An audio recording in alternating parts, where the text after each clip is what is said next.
Hello, and welcome back to the Perspective View podcast, where we tackle the big questions that shape our society. Today, we are delving into the fascinating concept of selective outrage.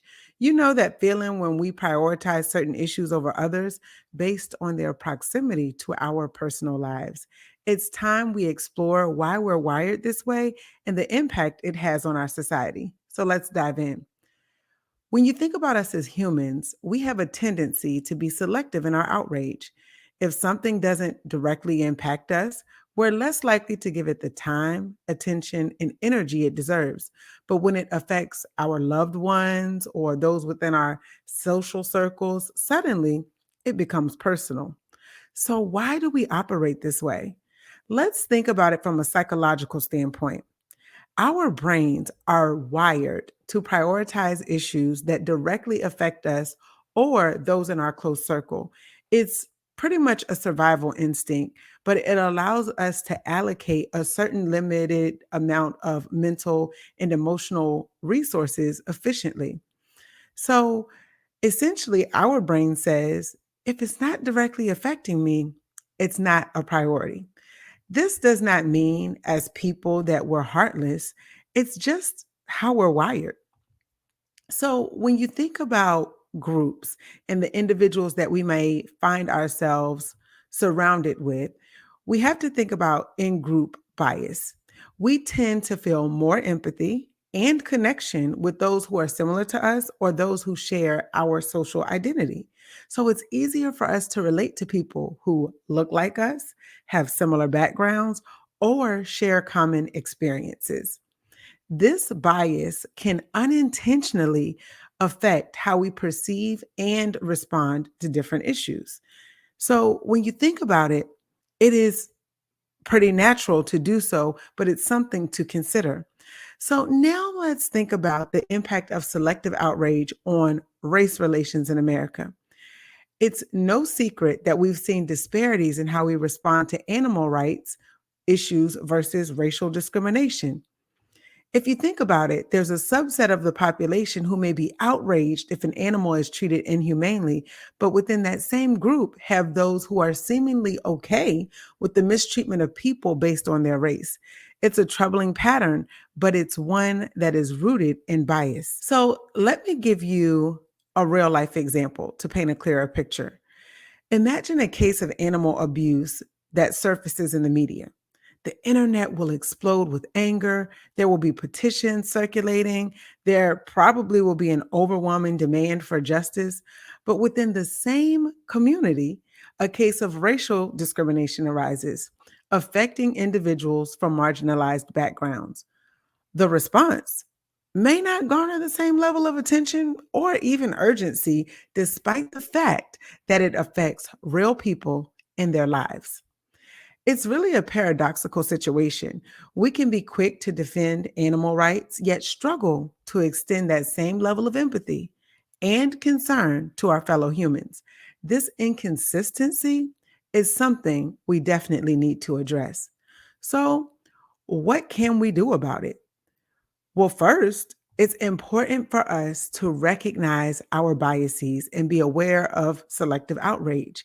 It is something, as I shared earlier, that many people do.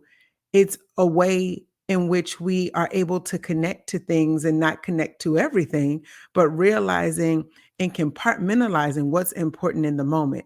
That being said, when we recognize the fact that this is a bias that we may have, it may allow us to move forward in a different way, which leads me to point number two. It is important for us to challenge ourselves to extend empathy beyond our immediate circles, beyond those people who look like us, talk like us, think like us. And that is the whole premise of the perspective view. It is really to talk about diversity, culture, and context beyond the boardroom, but even further than that, discussing the fact that we are all different. We are all wired different. We have different experiences, but that does not mean that someone else's experiences are invalid. It just means that as a society, we will benefit from extending empathy to others. And I like to say, if we expect grace from other people, we should also be willing to give it. And last but not least, we should be treating all living beings with compassion and respect. It seems reasonable to ask for this, but it's not something that we see sometimes. So, regardless of race, sexual orientation, whatever it is, we should treat people with compassion and respect because at the end of the day, if it was someone close to us, we would expect others to do the same. So if we can expect that from others, we should also expect that from ourselves. So I will say, just remember that acknowledging our biases and working towards a more inclusive society, it does take effort. So this is not going to happen overnight, but as you start to shift how you think, and Stephen Covey calls this paradigm shifting. As you start to develop more empathy for others, and even if you put yourself in the other person's shoes, not saying that you can experience everything they experience. Like, I know for me personally, I was born and classified at birth as a woman. Based on that, it would be difficult for me to explain how a male may feel based on anatomy and other factors. And so when we think about those types of things, even though we cannot necessarily put ourselves in someone else's shoes, we can empathize and realize that we are different, but we also have similarities. And so I realize with society today that there's a lot of ways in which we group ourselves. We compartmentalize ourselves. But it is important that we acknowledge the fact that as humans, we may have bias. And if we are not willing to acknowledge the fact that we may have bias, then how can we work towards making the world a better place? We first have to recognize it before we can take action to change it. Because many of us may not even realize that we have a problem with this until confronted with the situation in which it is glaringly obvious that there may be some bias at play. So, I would like to continue to use this platform and encourage you to use your voice as well as use your actions to bridge the gap to build a better future. So, thank you so much for tuning in. I am glad that you decided to watch this today, and I hope that you found this video thought provoking.